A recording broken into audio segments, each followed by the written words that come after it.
जय श्री राधे कृष्ण। आप सभी का स्वागत है आपके अपने YouTube चैनल कथा सुख में। आज आप सुनेंगे संतोषी माता व्रत कथा। एक बुढ़िया थी, उसके 7 बेटे थे, 6 कमाने वाले जबकि एक निकम्मा था। बुढ़िया 6 बेटों की रसोई बनाती, भोजन कराती और उनसे जो कुछ जूठन बचता वह 7वें बेटे को दे देती। एक दिन वह अपनी पत्नी से बोला कि देखो, मेरी माँ को मुझ पर कितना प्रेम है। वह बोली कि क्यों नहीं, सबका झूठा जो तुमको खिलाती है। वह बोला, ऐसा नहीं हो सकता, मैं जब तक अपनी आंखों से न देख लूं मान नहीं सकता। बहू हंसकर बोली, देख लोगे तब तो मानोगे। कुछ दिन बाद त्योहार आया। घर में 7 प्रकार के भोजन और चूरमे के लड्डू बने। वह जांचने के लिए सिर दर्द का बहाना बनाकर पतला वस्त्र सिर पर ओढ़कर रसोई घर में ही सो गया। वह कपड़े में से सब देखता रहा। 6 भाई भोजन करने आए। उसने देखा कि माँ ने उनके लिए सुंदर आसन बिछा, नाना प्रकार की रसोई परोसी और आग्रह करके उन्हें जिमाया। वह देखता रहा। 6 भाई भोजन करके उठे, तब माँ ने उनकी झूठी थालियों में से लड्डुओं के टुकड़े उठाकर एक लड्डू बनाया। जूठन साफ कर बुढ़िया माँ ने उसे पुकारा, बेटा 6 भाइयों ने तो भोजन कर लिया, अब तू ही बाकी है, आजा तू भी खाना खा ले, कब तक सोएगा। वह कहने लगा कि माँ, मुझे भोजन नहीं करना, अब मैं परदेस जा रहा हूँ। माँ ने कहा, कल जाता हो तो आज ही चला जा। वह बोला, हाँ आज ही जा रहा हूँ। यह कहकर वह घर से निकल गया। चलते समय उसे अपनी पत्नी की याद आ गई। वह गौशाला में उपले थाप रही थी। वहां जाकर वह बोला कि हम जावे परदेस, आवेंगे कुछ काल, तुम रहियो संतोष से, धर्म अपनो पाल। वह बोली, जाओ पिया आनंद से, हमरी सोच हटाए, राम भरोसे हम रहे, ईश्वर तुम्हें सहाय। दो निशानी आपन देख धरू मैं धीर, सुधी मती हमारी बिसारियो, रखियो मन गंभीर। वह बोला कि मेरे पास तो कुछ नहीं, यह अंगूठी है सो ले लो और अपनी कुछ निशानी मुझे दे दो। वह बोली कि मेरे पास क्या है, यह गोबर भरा हाथ है। यह कहकर उसकी पीठ पर गोबर के हाथ की थाप मार दी। वह चल दिया। चलते चलते दूर देश जाकर पहुंचा। वहां एक साहूकार की दुकान थी। वहां जाकर कहने लगा कि भाई, मुझे नौकरी पर रख लो। साहूकार को जरूरत थी। वह बोला, रह जा। लड़के ने पूछा कि तनख्वाह क्या दोगे। साहूकार ने कहा कि हम तो काम देखकर दाम देंगे। उसे नौकरी मिल गई। अब वह 7 बजे से 9 बजे तक नौकरी बजाने लगा। कुछ दिनों में दुकान का सारा लेन देन, हिसाब किताब, ग्राहकों को माल बेचना, सारा काम वह करने लगा। साहूकार के 7-8 नौकर थे। वे सब चक्कर खाने लगे, ये तो बहुत होशियार बन गया। सेठ ने भी काम देखा और 3 महीने में ही उसे आधे मुनाफे का हिस्सेदार बना लिया। वह कुछ वर्ष में ही नामी सेठ बन गया और मालिक सारा कारोबार उस पर छोड़कर चला गया। इधर उसकी पत्नी को सास ससुर दुख देने लगे। सारी गृहस्थी का काम करा के उसे लकड़ी लेने जंगल में भेजते। इस बीच घर के आटे से जो भूसी निकलती, उसकी रोटी बनाकर रख दी जाती और फूटे नारियल के नारेले में उसको पानी दिया जाता। एक दिन वह लकड़ी लेने जा रही थी। रास्ते में बहुत सी स्त्रियां संतोषी माता का व्रत करती उसे दिखाई दी। वह वहां जाकर खड़ी होकर कथा सुनने लगी और पूछने लगी कि बहनों, यह तुम किस देवता का व्रत करती हो और इसके करने से क्या फल मिलता है। यदि तुम इस व्रत का विधान मुझे समझा कर कहोगी तो मैं तुम्हारा बड़ा एहसान मानूंगी। तब उनमें से एक स्त्री बोली कि बहन, यह संतोषी माता का व्रत है। इसे करने से निर्धनता, दरिद्रता का नाश होता है और जो कुछ मन में कामना हो सब संतोषी माता की कृपा से वे पूरी होती हैं। तब उसने उससे व्रत की विधि पूछी। वह स्त्री बोली कि 1.25 आने का गुड़ चना लेना, इच्छा हो तो 5.25 आने का लेना, ₹1.25 का भी सहूलियत के अनुसार लाना, बिना परेशानी और श्रद्धा और भक्ति भाव से जितना भी बन पड़े सवाया लेना। प्रत्येक शुक्रवार को निराहार रहकर कथा सुनना, इसके बीच क्रम टूटे नहीं, लगातार नियम पालन करना। सुनने वाला कोई न मिले तो घी का दीपक जलाकर उसके आगे या जल के पात्र को रखकर कथा कहना। जब कार्य सिद्ध न हो तो नियम का पालन करना और कार्य सिद्ध हो जाने पर व्रत का उद्यापन करना। 3 मास में माता फल पूरा करती हैं। यदि किसी के ग्रह खोटे भी हों तो भी माता वर्ष भर में कार्य सिद्ध करती है। फल सिद्ध होने पर उद्यापन करना चाहिए, बीच में नहीं। उद्यापन में 2.5 सेर आटे का खाजा तथा इसी परिणाम से खीर तथा चने का साग बनाना। 8 लड़कों को भोजन कराना, जहां तक मिले देवर जेठ भाई बंधुओं के हो, न मिले तो रिश्तेदारों और आस पड़ोसियों को बुलाना, उन्हें भोजन करा, यथाशक्ति दक्षिणा दे, माता का नियम पूरा करना। उस दिन घर में खटाई न खाना। यह सब सुन बुढ़िया के लड़के की बहू वहां से चल दी। रास्ते में लकड़ी के बोझ को उसने बेच दिया और उन पैसों से गुड़ चना ले माता के व्रत की तैयारी कर आगे चली और सामने मंदिर देखकर पूछने लगी कि यह मंदिर किसका है। सब कहने लगे कि यह तो संतोषी माता का मंदिर है। यह सुनकर माता के मंदिर में जाकर चरणों में वह लौटने लगी। दीन हो विनती करने लगी कि माँ, मैं निपट अज्ञानी हूँ, व्रत के कुछ भी नियम मैं नहीं जानती, मैं दुखी हूँ। हे माता जगत जननी, मेरा दुख दूर करो, मैं आपकी शरण में आई हूँ। उसकी विनती सुनकर माता को दया आ गई। एक शुक्रवार बीता कि दूसरे को उसके पति का पत्र आया और तीसरे शुक्रवार को उसका भेजा हुआ पैसा पहुंचा। यह देख जेठ जिठानी मुंह सिकोड़ने लगे। लड़के ताने देने लगे कि काकी के पास पत्र आने लगे, रुपया आने लगा, अब तो काकी की खातिर बढ़ेगी। बेचारी सरलता से कहती, भैया कागज आवे रुपया आवे हम सब के लिए अच्छा है। ऐसा कहकर आंखों में आंसू भरकर संतोषी माता के मंदिर में आ मातेश्वरी के चरणों में गिरकर वह रोने लगी। माँ, मैंने तुमसे पैसा कब मांगा है? मुझे पैसों से क्या काम है? मुझे तो अपने सुहाग से मतलब है। मैं तो अपने स्वामी के दर्शन चाहती हूँ। तब माँ ने प्रसन्न होकर कहा, जा बेटी, तेरा स्वामी आएगा।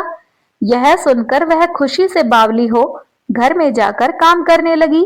अब संतोषी माता विचार करने लगी कि इस भोली पुत्री को मैंने कह तो दिया कि तेरा पति आएगा, लेकिन कैसे? वह तो इसे स्वप्न में भी याद नहीं करता। उसे याद दिलाने को मुझे ही जाना पड़ेगा। एक दिन इस तरह माताजी उस बुढ़िया के बेटे के पास जा स्वप्न में प्रकट हो कहने लगी कि साहूकार के बेटे सो रहा है या जागता है? वह कहने लगा, माता सोता भी नहीं जागता भी नहीं, कहो आज क्या आज्ञा है? माँ कहने लगी कि तेरे घर बार कुछ है या नहीं? वह बोला, मेरे पास सब कुछ है, माँ बाप है, बहू है, क्या कमी है? माँ बोली कि भोले पुत्र, तेरी बहू घोर कष्ट उठा रही है, तेरे माँ बाप उसे परेशानी दे रहे हैं, वह तेरे लिए तरस रही है, तू उसकी सूद ले। वह बोला, हाँ माताजी, यह तो मुझे मालूम है, परंतु जाऊं तो कैसे जाऊं? परदेश की बात है, लेन देन का कोई हिसाब नहीं, जाने का रास्ता नहीं आता, कैसे चला जाऊं? माँ कहने लगी कि मेरी बात मान, सवेरे नहा धोकर संतोषी माता का नाम ले, घी का दीपक जला, दंडवत कर दुकान पर जा बैठ। देखते ही देखते सारा लेन देन चुक जाएगा, जमा का माल बिक जाएगा, सांझ होते होते धन का भारी ढेर लग जाएगा। वह संतोषी माता की बात मानकर नहा धोकर संतोषी माता को दंडवत घी का दीपक जला दुकान पर जा बैठा। थोड़ी देर में देने वाले रुपये लाने लगे, लेने वाले हिसाब लेने लगे। कोठे में भरे सामान के खरीदार नगद दाम दे सौदा करने लगे। शाम तक धन का भारी ढेर लग गया। मन में माता का नाम ले चमत्कार देख प्रसन्न हो और घर ले जाने के लिए गहने कपड़े सामान खरीदने लगा। परदेश का सारा काम निपटाकर वह तुरंत घर के लिए रवाना हो गया। उधर उसकी पत्नी जंगल में लकड़ी लेने जाती है। लौटते वक्त माताजी के मंदिर में वह विश्राम करती है। वह तो उसके प्रतिदिन रुकने का जो स्थान ठहरा। धूल उड़ती देख वह माताजी से पूछती है कि हे माता, यह धूल कैसी उड़ रही है? माता कहती है कि हे पुत्री, तेरा पति आ रहा है। अब तू ऐसा कर, लकड़ियों के 3 बोझ बना ले। एक नदी के किनारे रख और दूसरा मेरे मंदिर में व तीसरा अपने सिर पर। तेरे पति को लकड़ियों का गट्ठर देख मोह पैदा होगा। वह यहाँ रुकेगा, नाश्ता पानी खाकर माँ से मिलने जाएगा।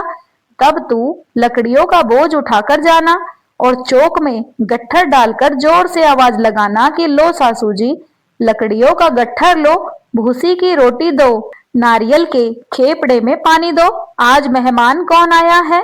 माता जी से यह बात सुनकर वह बहुत प्रसन्न हुई और लकड़ियों के 3 गट्ठर बनाने लगी। एक उसने नदी के किनारे और एक माता जी के मंदिर पर रखा। इतने में मुसाफिर वहां आ पहुंचा। सूखी लकड़ियां देख उसकी इच्छा उत्पन्न हुई कि हम यहीं पर विश्राम करें और भोजन बनाकर खा पीकर अपने गांव जाएं। इस तरह रुककर भोजन बना विश्राम करके वह गांव को गया। सबसे प्रेम से मिला। उसी समय सिर पर लकड़ी का गट्ठर लिए वह उतावली सी आती है। लकड़ियों का भारी बोझ आंगन में डालकर जोर से 3 आवाज देती है कि लो सासू जी, लकड़ियों का गट्ठर लो, भूसी की रोटी दो, आज मेहमान कौन आया है। यह सुनकर उसकी सास बाहर आकर अपने दिए हुए कष्ट को भुलाने हेतु कहती है कि बहू, ऐसा क्यों कहती है? तेरा पति ही तो आया है। आ बैठ, मीठा भात खा, भोजन कर, कपड़े गहने पहन। उसकी आवाज सुनकर उसका पति बाहर आता है। अंगूठी देख वह व्याकुल हो जाता है और माँ से पूछता है कि माँ, यह कौन है? माँ बोली कि बेटा, यह तेरी बहू है। जब से तू गया है तब से सारे गांव में भटकती फिरती है। घर का काम काज कुछ भी नहीं करती, 4 पहर आकर खा जाती है। वह बोला कि ठीक है माँ, मैंने इसे भी देखा और तुम्हें भी। अब मुझे दूसरे घर की चाबी दो। माँ बोली ठीक है, जैसी तेरी मर्जी। तब वह दूसरे मकान की तीसरी मंजिल का कमरा खोल अपना सामान वहां जमा लेता है। एक दिन में राजा के महल जैसा ठाठ बाट बन गया। इतने में शुक्रवार आया। उसने अपने पति से कहा कि मुझे संतोषी माता के व्रत का उद्यापन करना है। पति बोला खुशी से कर ले। वह उद्यापन की तैयारी करने लगी। जिठानी के लड़कों को भोजन के लिए कहने गई। उन्होंने मंजूर किया, परंतु पीछे से जिठानी ने अपने बच्चों को सिखाया कि देखो, भोजन के समय खटाई मांगना, जिससे इसका उद्यापन पूरा न हो। लड़के जीमने आए और खीर खाना पेट भर खाया, परंतु बाद में खाते ही कहने लगे कि हमें खटाई दो, खीर खाना हमको नहीं भाता, देखकर अरुचि होती है। वह कहने लगी कि भाई, खटाई किसी को नहीं दी जाएगी, यह तो संतोषी माता का प्रसाद है। लड़के उठ खड़े हुए, बोले पैसा लाओ। भोली बहू कुछ नहीं जानती थी, उसने उन्हें पैसे दे दिए। लड़के उसी समय हट करके इमली की खटाई लेकर खाने लगे। यह देखकर बहू पर माताजी ने कोप किया। राजा के दूत उसके पति को पकड़कर ले गए। जेठ जेठानी मनमाने वचन कहने लगे कि लूट लूट कर धन इकट्ठा कर लाया है, अब सब मालूम पड़ जाएगा जब जेल की मार खाएगा। बहू से यह सब सहन नहीं हुआ और वह रोती हुई माताजी के मंदिर में चली गई और कहने लगी कि हे माता, तुमने यह क्या किया? हंसाकर अब भक्तों को रुलाने लगी। माता बोली कि बेटी, तूने उद्यापन करके मेरा व्रत भंग किया है। वह कहने लगी कि माता, मैंने कुछ अपराध किया है, मैंने तो भूल से लड़कों को पैसे दे दिए थे, मुझे क्षमा करो, मैं फिर से तुम्हारा उद्यापन करूंगी। माँ बोली कि अब भूल मत करना। वह कहती है कि हाँ माता, अब मैं भूल नहीं करूंगी। अब बताओ वे कैसे आएंगे? माँ बोली कि जा पुत्री, तेरा पति तुझे रास्ते में ही आता मिलेगा। मंदिर से बाहर निकली और रास्ते में अपने पति को आते हुए देखा। वह उनसे पूछने लगी कि आप कहाँ गए थे? वह कहने लगा कि इतना धन जो कमाया था उसका टैक्स राजा ने मांगा था, मैं वह भरने गया था। वह प्रसन्न होकर बोली कि भला हुआ, आप घर को चलिए। कुछ दिन बाद फिर शुक्रवार आया। फिर बोली कि मुझे माता का उद्यापन करना है। पति ने कहा कि करो। बहू फिर जेठ के लड़कों को भोजन करने के लिए कहने के लिए गई। जेठानी ने एक दो बातें सुनाई और सब लड़कों को सिखाने लगी, तुम सब लोग पहले ही खटाई मांगना। लड़के भोजन से पहले कहने लगे कि हमें खीर नहीं खानी, हमारा तो खीर से जी बिगड़ता है, कुछ खटाई खाने को दो। वह बोली कि खटाई किसी को नहीं मिलेगी, आना हो तो आओ। वह ब्राह्मण के लड़के लाकर भोजन कराने लगी। यथाशक्ति दक्षिणा की जगह एक एक फल उन्हें दिया। संतोषी माता प्रसन्न हुई। माता की कृपा होते ही 9वें मास में उसके चंद्रमा के समान एक पुत्र प्राप्त हुआ। पुत्र को पाकर प्रतिदिन माता जी के मंदिर में वह जाने लगी। माँ ने सोचा कि यह हर रोज आती है, आज क्यों ना मैं इसके घर चलूं। यह विचार कर माता ने अपना भयानक रूप बनाया और वह उसके घर की ओर चल दी। देहली पर पैर रखते ही ये सास चिल्लाई, देखो रे, ये कौन आ रही है, लड़कों इसे भगाओ। लड़के भगाने लगे, चिल्लाकर खिड़कियां बंद करने लगे, लेकिन बहू रोशनदान में से ये सब देख रही थी। प्रसन्नता से बोली कि आज मेरी माता मेरे घर आई है, वह बच्चे को दूध पीने से हटाती है। इतने में सास का क्रोध फटा। वह बोली कि क्या उतावली हुई है, बच्चे को पटक दिया। इतने में माँ के प्रताप से लड़के ही लड़के नजर आने लगे। वह बोली कि माँ, मैं जिसका व्रत करती हूँ यह वही संतोषी माता है। सबने माता के चरण पकड़ लिए और विनती कर कहने लगे कि हे माता, हम मूर्ख हैं, अज्ञानी हैं, तुम्हारे व्रत की विधि हम नहीं जानते, व्रत भंग कर हमने बड़ा अपराध किया, जग माता आप हमारा अपराध क्षमा करें। इस प्रकार माता प्रसन्न हुई। हे माता संतोषी, जैसी कृपा आपने बहू पर की वैसी ही कृपा इस कहानी को कहते सुनते होकारा भरते हम सभी पर करना, हम सभी की मनोकामनाएं पूरी करना। तो सभी प्रेम से बोलिए माता संतोषी की जय। अब सुनिए माता संतोषी का एक प्यारा सा भजन। करती हूँ तुम्हारा व्रत मैं, करती हूँ तुम्हारा व्रत मैं, स्वीकार करो माँ। मझधार में मैं अटकी, बेड़ा पार करो माँ, बेड़ा पार करो माँ। हे माँ संतोषी, माँ संतोषी, हे माँ संतोषी, माँ संतोषी। बैठी हूँ बड़ी आशा से तुम्हारे दरबार में, क्यों रोए तुम्हारी बेटी इस निर्दयी संसार में। पलटा दो मेरी भी किस्मत, पलटा दो मेरी भी किस्मत, चमत्कार करो माँ। मझधार में मैं अटकी, बेड़ा पार करो माँ, बेड़ा पार करो माँ। हे माँ संतोषी, माँ संतोषी, हे माँ संतोषी, माँ संतोषी। मेरे लिए तो बंद है दुनिया की सब राहें, कल्याण मेरा हो सकता है माँ आप जो चाहे। चिंता की आग से मेरा, चिंता की आग से मेरा उद्धार करो माँ। मझधार में मैं अटकी, बेड़ा पार करो माँ, बेड़ा पार करो माँ। हे माँ संतोषी, माँ संतोषी, हे माँ संतोषी, माँ संतोषी। दुर्भाग्य की दीवार को तुम आज हटा दो, मातेश्वरी वापिस मेरे सौभाग्य को ला दो। इस अभागिन नारी से, इस अभागिन नारी से कुछ प्यार करो माँ। मझधार में मैं अटकी, बेड़ा पार करो माँ, बेड़ा पार करो माँ। हे माँ संतोषी, माँ संतोषी, हे माँ संतोषी, माँ संतोषी। करती हूँ तुम्हारा व्रत मैं, करती हूँ तुम्हारा व्रत मैं, स्वीकार करो माँ। मझधार में मैं अटकी, बेड़ा पार करो माँ, बेड़ा पार करो माँ।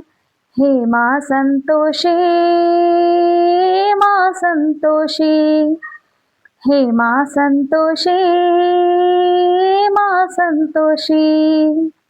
तो सभी प्रेम से बोलिए संतोषी माता की जय। संतोषी माता की व्रत कथा यदि आपको पसंद आई हो तो कृपया इसे लाइक करें, शेयर करें और सब्सक्राइब करना न भूलें। आप सभी सुखी व स्वस्थ रहें। माता संतोषी की कृपा आप सभी पर बनी रहे। जय श्री कृष्ण। राधे राधे। धन्यवाद।